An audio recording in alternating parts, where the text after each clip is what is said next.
अस्सलाम वालेकुम। आप देख रहे हैं मेरा channel simple conceptual learning by Amreen Aamir. आपको काफ़ी गैप के बाद आज मैं वीडियो बना रही हूँ। उसका एक रीज़न ये था कि I was not feeling well, तो अल्लाह का शुक्र है नाउ आई एम बेटर। तो आज मैंने सोचा कि काफ़ी दिन हो गए हैं और आप लोगों में से कुछ लोगों के तो एग्ज़ाम्स भी हो गए हैं, लेकिन कुछ के होने हैं। और वैसे भी क्योंकि हम मुख्तलिफ किस्म के एग्ज़ाम्स देते रहते हैं तो ये लेक्चर आपके लिए यूज़फुल होगा। तो आज का हमारा जो सब्जेक्ट है वो है कॉन्स्टिट्यूशन ऑफ पाकिस्तान। तो ये सब्जेक्ट सिर्फ लॉ रिलेटेड स्टूडेंट्स के लिए या किसी भी जॉब के एस्पायरेंट्स के लिए नहीं है, बल्कि ये तमाम सिटीजन्स ऑफ पाकिस्तान के लिए जो है ये बहुत इम्पोर्टेंट है। इसलिए कि कॉन्स्टिट्यूशन एक ऐसा डॉक्यूमेंट होता है जो कि एक कंट्री को जो है वो उसको ऑर्गेनाइज करता है, उसको रेगुलेट करता है और उसको कॉन्स्टिट्यूट करता है। सो आज हम कॉन्स्टिट्यूशन ऑफ पाकिस्तान में स्पेसिफिकली जो टॉपिक देखेंगे वो है supreme court of Pakistan. Supreme court of Pakistan, जैसे कि नाम से ही पता चल रहा है कि this is the supreme court of the country. So सबसे आप ये कह सकते हैं कि बड़ी अदालत जो है पाकिस्तान की, that is called supreme court of Pakistan. तो अब हम इसको जो है वो एग्जामिनेशन पॉइंट ऑफ व्यू से देख लेते हैं, और एग्जामिनेशन पॉइंट ऑफ व्यू से पढ़ते पढ़ते आपको पता ही है कि हमारे कॉन्सेप्ट भी जो है वो क्लियर हो जाते हैं। सुप्रीम कोर्ट ऑफ पाकिस्तान से जो कॉन्स्टिट्यूशन ऑफ पाकिस्तान का आर्टिकल डील करता है वो है आर्टिकल 176, और उससे ऑनवर्ड्स कुछ और आर्टिकल्स हैं जो कि सुप्रीम कोर्ट ऑफ पाकिस्तान से जो है वो डील करते हैं। टॉपिक स्टार्ट करने से पहले मैं आपको बता दूं कि अगर आपने अभी तक मेरा चैनल सब्सक्राइब नहीं किया तो आप मेरे चैनल को सब्सक्राइब कीजिए, ताकि आपको जो भी मेरी लेटेस्ट वीडियो हो वो फौरन उसका नोटिफिकेशन आ जाए अगर आप बेल आइकन पे क्लिक करेंगे तो, और आपको जो है वो मेरे लेक्चर्स जो है वो टाइम टू टाइम मिलते रहें। तो आइए चलते हैं अपना इंटरेस्टिंग सा टॉपिक आज का जो है वो हम स्टार्ट करते हैं। तो टॉपिक है हमारा सुप्रीम कोर्ट ऑफ पाकिस्तान, और जैसे कि मैंने आपको बताया कि आर्टिकल 176 ऑनवर्ड्स जो है वो सुप्रीम कोर्ट ऑफ पाकिस्तान से डील करता है। क्रॉस रेफरेंस में मैंने आर्टिकल 175 मेंशन किया है। रीजन ये है कि आर्टिकल 175 कैपिटल ए, जब भी आप किसी भी ऐसे आर्टिकल को या किसी भी ऐसे सेक्शन का हवाला दें जिसमें कोई अल्फाबेट हो, तो आप स्पेसिफिकली उसका मेंशन जरूर किया करेंगे। बिकॉज अगर इसे मैं बोलूं 175 ए, तो दैट माइट साउंड कि मैं आर्टिकल 175 ए की 175 की क्लॉज ए की बात कर रही हूँ, लेकिन if I will say article 175 capital A, तो फिर उससे क्लियर हो जाता है कि मैं आर्टिकल 175 कैपिटल ए की बात कर रही हूँ, जो कि एक इंडिपेंडेंट आर्टिकल है। जितने भी आर्टिकल्स या सेक्शंस आप देखें जिनके साथ ये कैपिटल ABC लगता है, वो हमेशा लेटर ऑन किसी भी स्टैट्यूट के अंदर जो है वो इंसर्ट किए जाते हैं। जैसे अगर हम खासतौर पर एग्जांपल लें पाकिस्तान पीनल कोड की, तो आपने देखा होगा एक 337 आर्टिकल है, सेक्शन है जो कि हर्ट से डील करता है, और उसके बाद सारे अल्फाबेट्स में वो 337A है, 337B है, C है, इस तरह से वो चलता है, और काफी ज्यादा सारे वो सेक्शंस हैं क्योंकि वो लेटर ऑन जो है वो इंसर्ट किए गए हैं। तो किसी भी आर्टिकल के साथ ABCD होने का मतलब ये है कि ये आर्टिकल ओरिजिनली मौजूद नहीं था, लेकिन लेटर ऑन जो है वो इसको इंसर्ट किया गया है कॉन्स्टिट्यूशन ऑफ पाकिस्तान के अंदर। आर्टिकल 176 की बात करते हैं। आर्टिकल 176 बेसिकली कॉन्स्टिट्यूट करता है सुप्रीम कोर्ट ऑफ पाकिस्तान को। पाकिस्तान के 3 ऑर्गन्स हैं, और पहला ऑर्गन आपको पता है लेजिस्लेचर होता है, जिसमें अगर हम बात करें तो सेनेट है, नेशनल असेंबली है और प्रेसिडेंट ऑफ पाकिस्तान है। देन दूसरा जो ऑर्गन है वो है एग्जेक्टिव, और तीसरा ऑर्गन जो है वो है जुडिशरी, जिसमें हम आज सुप्रीम कोर्ट की बात कर रहे हैं। तो article 176 provides there shall be a Supreme Court of Pakistan.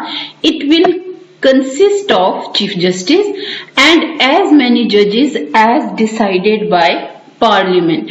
So number of judges can vary time to time, need basis पे उसको किया जा सकता है रिवाइज। तो एक सुप्रीम कोर्ट में चीफ जस्टिस होगा और बाकी सारे जस्टिसेस होंगे। मजीद हम लोग जो है वो सुप्रीम कोर्ट ऑफ पाकिस्तान की वेबसाइट भी देख सकते हैं, तो आपको उसमें सारी सिटिंग जजेस की, जस्टिसेस की जो भी डिटेल्स हैं वो मिल जाएंगी। अच्छा, क्वालिफिकेशंस क्या है किसी भी सुप्रीम कोर्ट के जज की? He should be citizen of Pakistan. उसका एक रीजन है।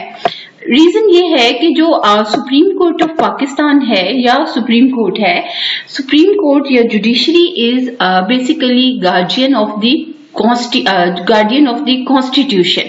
जो कॉन्स्टिट्यूशन है उसकी गार्जियन कहलाती है जो जुडिशरी होती है। तो कोई सिटीजन ऑफ पाकिस्तान ही जो है उसका जो पैट्रियोटिज्म होता है और वो जिस तरीके से अपने मुल्क के साथ और अपने कॉन्स्टिट्यूशन के साथ मोहब्बत रखता है, तो वो कोई और नहीं रख सकता, कोई फॉरेनर नहीं हो सकता, उसकी वो सेंस ऑफ बिलोंगिंगनेस या अटैचमेंट नहीं हो सकती।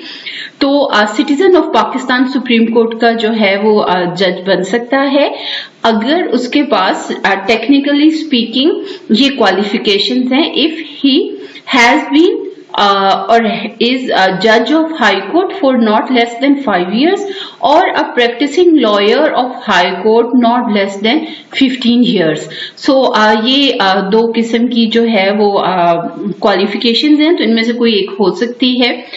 थोड़ा सा क्योंकि मैं इधर उधर की बातें भी कर लेती हूँ, लेक्चर के दौरान आपके साथ मौका मिलता है बातचीत करने का, तो मैं आपको दो वर्ड्स की प्रोनाउंसिएशन जो है, बल्कि 3 वर्ड्स की प्रोनाउंसिएशन जो है वो बताना चाहूंगी। पहला तो वर्ड प्रोनाउंसिएशन ही है। हम लोग अक्सर गलतोलाम में से प्रोनाउंसिएशन कह देते हैं, तो ये it's not a noun, it's pronunciation. ठीक है, तो आपने इसको प्रोनाउंसिएशन ही बोलना है। दूसरा जो वर्ड है वो अभी मैंने बोला था थोड़ी देर पहले, वो है गार्जियन, जिसको हम अक्सर बोल देते हैं गार्डियन, यानी डी बोलते हैं, तो उसको आपने डी नहीं जी बोलना है, गार्जियन बोलना है। और ये एक बहुत फेमस न्यूज़पेपर भी है गार्जियन, तो इट्स गार्जियन नॉट गार्डियन। ये सही है कि हम उर्दू में लिखते वक्त उसमें डाल देते हैं, लेकिन और इंग्लिश में भी लिखते वक्त हम उसमें डी डाल देते हैं, बट इट्स जो है वो pronounce as guardian not guardian. और जो तीसरा लफ्ज मैं आपको जो है वो बताना चाह रही थी वो है ईयर, जिसको हम अक्सर ईयर बोल देते हैं, मतलब वो कान वाला ईयर जो होता है वो बोल देते हैं। ये ईयर नहीं है, इट्स ईयर, ईयर इसे बोलते हैं, यानी वाई जो है वो साइलेंट नहीं है, उसको प्रोनाउंस किया जाता है। तो अब ये इसलिए मैं आपको कुछ इधर उधर की बातें भी कर देती हूँ, बिकॉज ये कुछ ऐसी बातें होती हैं जो हमारे उस्तादों ने हमें सिखाई थी और हमें लगता है कि हमें ये आगे पहुंचानी चाहिए। और इन बातों का ये फायदा होता है कि अगर आप तक मैं पहुंचाऊंगी तो आप भी आगे किसी तक पहुंचाएंगे, तो ये एक सदका जारिया है। और दूसरा, इंटरव्यूज में या जब हम लोग प्रैक्टिकली परफॉर्म कर रहे होते हैं प्रैक्टिकल लाइफ में, या इफ बीइंग लॉयर हम आर्ग्यू कर रहे हैं, तो उससे ये फायदा होता है कि हमारी लर्निंग जो है वो ज्यादा अच्छी हो जाती है। वो कहते हैं ना कि सिर्फ किताबों वाली नॉलेज नहीं होती, उसके अलावा भी हम सीखे हुए होते हैं। तो आगे चलते हैं, अपना जो नेक्स्ट है हेडिंग उसको देखते हैं। तो आप इसमें देख रहे हैं कि आर्टिकल वाइज में इसको लेकर चल रही हूँ। उसका रीजन ये है कि याद करना बड़ा आसान हो जाता है। जब आप चीजों को एक ऑर्गेनाइज वे में आगे लेकर चलेंगे तो आपको उन चीजों को मेमोराइज करना बहुत आसान हो जाएगा। सो पहले मैंने 176 के तहत बताया कि सुप्रीम कोर्ट कॉन्स्टिट्यूट होता है, और फिर 177 में बताया कि इसके जो जजेस हैं उनकी क्वालिफिकेशन क्या है। ठीक है, अब आर्टिकल जो है वो 175 कैपिटल ए की बात करते हैं। आर्टिकल 175 कैपिटल ए जो है it was inserted by 18th amendment 2010। तो उसमें आप देखें कि जो है वो ये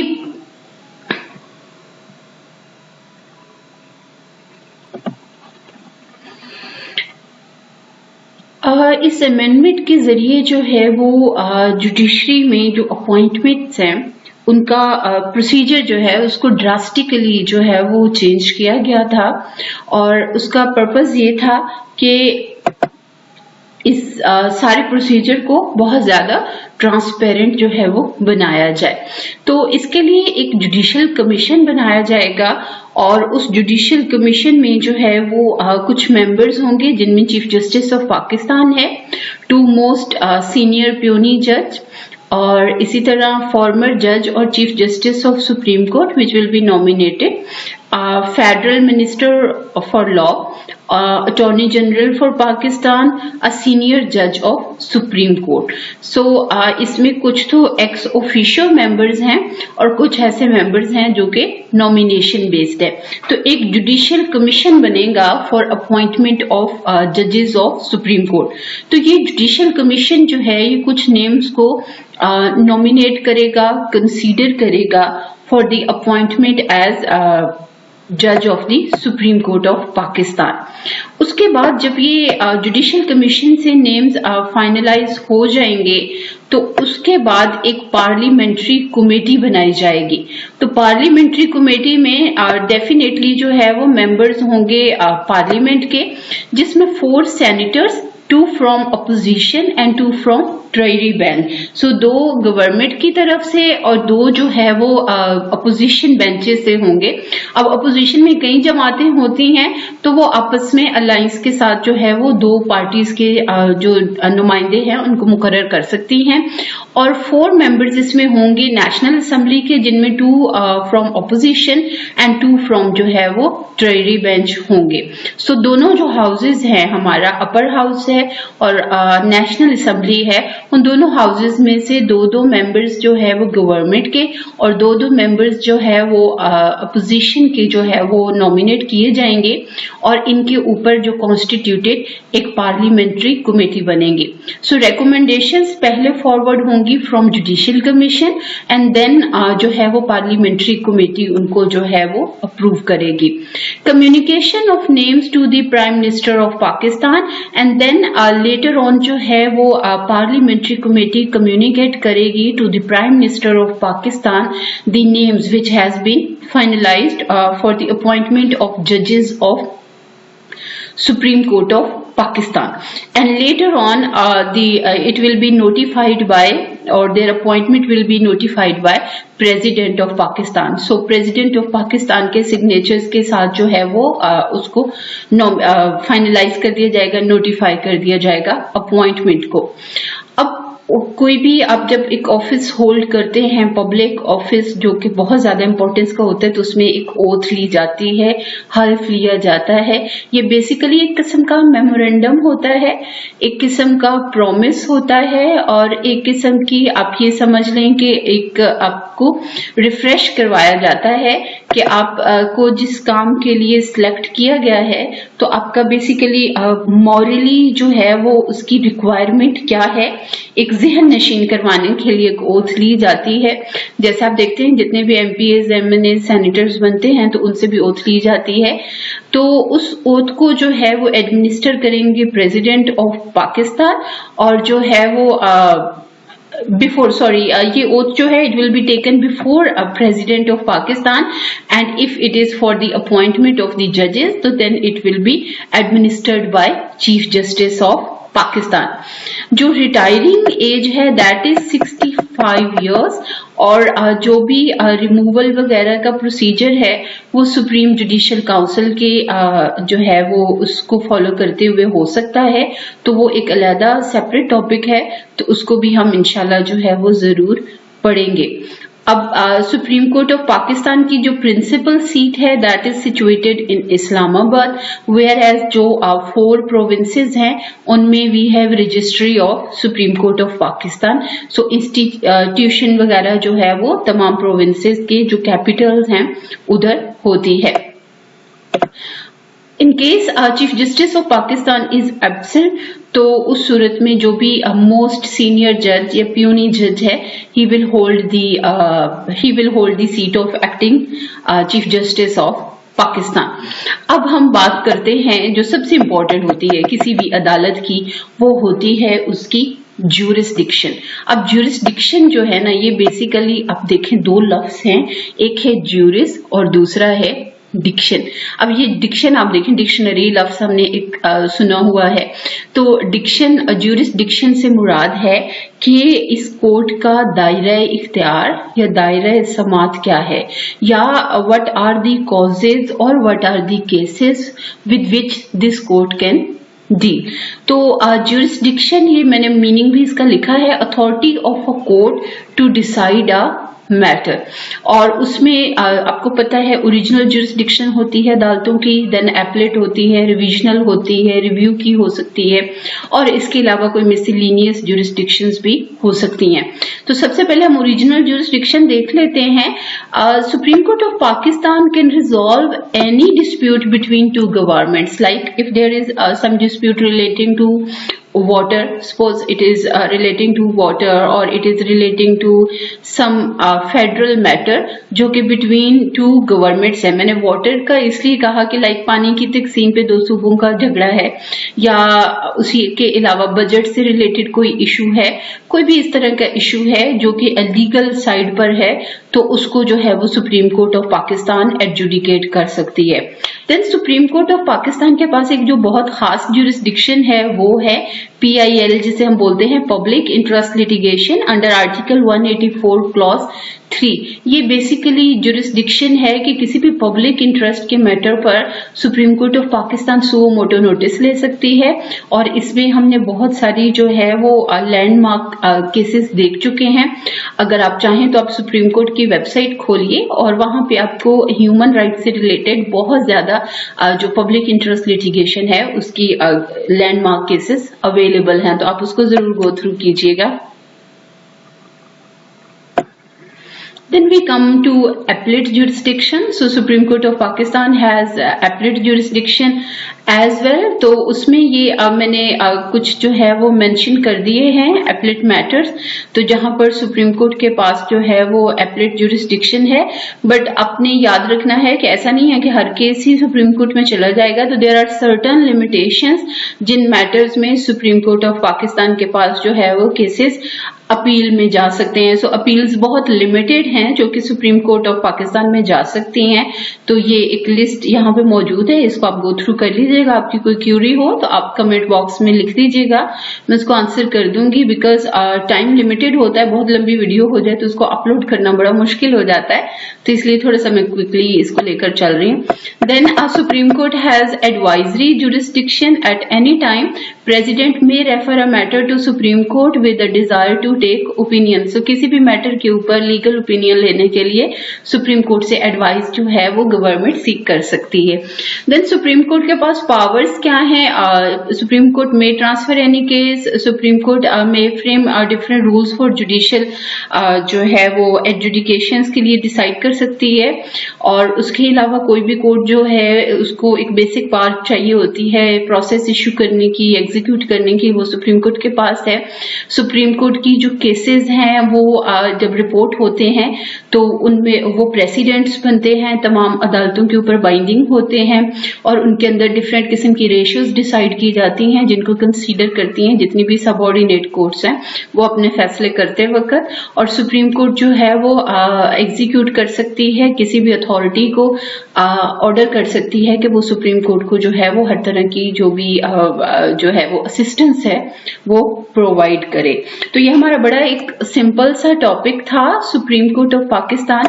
मैंने आपको पहले भी एक दफा बताया था कि कॉन्स्टिट्यूशन ऑफ पाकिस्तान मेरा फेवरेट सब्जेक्ट है, और उसका रीजन ये है कि एक तो ये कॉन्स्टिट्यूशन है तो इसको जानना बड़ा जरूरी है हम लोगों के लिए एज सिटीजन ऑफ पाकिस्तान, और दूसरा इसलिए भी ये मेरा फेवरेट बन गया कि LLB में मेरी तीनों सालों में सबसे हाईएस्ट मार्क्स जो थे वो 70+ मार्क्स जो थे वो इसी सब्जेक्ट में आए। और तीसरा ये सब्जेक्ट मुझे इसलिए भी बहुत पसंद है कि इसमें बड़े सिंपल कॉन्सेप्ट्स हैं, बल्कि इंफॉर्मेशन है, और कोई वो ज्यादा जो है वो फिलोसफिकल किस्म के कॉन्सेप्ट्स नहीं है। तो इंफॉर्मेशन को याद करना बहुत आसान होता है क्योंकि उसको हमने जस्ट जो है वो गो थ्रू करना है। अच्छा, किसी भी टॉपिक को ना आप मेमोराइज करने के बजाय अंडरस्टैंड करने की कोशिश किया करें, और जो भी लेटेस्ट वीडियो अपलोड हो आपके किसी भी टीचर की तो आप उसको कोशिश किया करें कि आप 1-2 दिन लगातार उसको बार बार सुने, उससे ये होता है कि जो चीजें हम सुनते हैं तो वो चीजें हमें याद रह जाती हैं। जैसे मैंने कहा था, जो चीजें हम देखते हैं वो चीजें हमें याद रह जाती हैं, इसी तरह जो चीजें हम सुनते हैं वो चीजें हमें याद रह जाती हैं। जैसे हम अक्सर किसी को मिलते हैं तो कहते हैं, या फोन पे बात करते हैं तो कहते हैं कि आपकी आवाज तो जानी पहचानी है, नाम याद नहीं आ रहा। तो वो हम इसीलिए कह रहे होते हैं क्योंकि हमारे कानों को एक वो फील होता है कि हमने ये आवाज पहले भी सुनी है, हमारे कहीं सबकॉन्शियस में होता है। तो इसी तरह आप अपने टीचर्स की जो भी लेक्चर्स हैं, टीचर्स की जो भी बातें हैं, उन्हें बार बार सुना करें, उन्हें बार बार दोहराया करें, तो वो यकीन जाने कि आपके दिमाग में कहीं ना कहीं जो है वो सेव हो जाती हैं, कहीं कॉन्शियस में, सबकॉन्शियस में वो बातें कुछ न कुछ रह जाती हैं। 100% ना भी रहें तो 40-50% भी अगर रह जाएं तो पर्पस सर्व हो सकता है। तो चलिए जी, आज का टॉपिक यहाँ पे खत्म करते हैं। तो इंशाल्लाह अब नेक्स्ट टॉपिक के साथ जल्द ही मैं नई वीडियो अपलोड करूंगी। तो आप मेरा चैनल देखते रहिए, simple conceptual learning by AA। और जो है वो अगर आपको वीडियो पसंद आए, इसको लाइक करना ना भूलिए, और मेरे बेल आइकन के लिंक को आप जरूर प्रेस कीजिए, सो दैट आपको मेरी लेटेस्ट वीडियोस जो है वो मिलती रहें। और अगर आपकी कोई भी क्यूरी हो, कोई टॉपिक सजेशन हो, तो आप जरूर कमेंट कीजिए। अल्लाह हाफिज।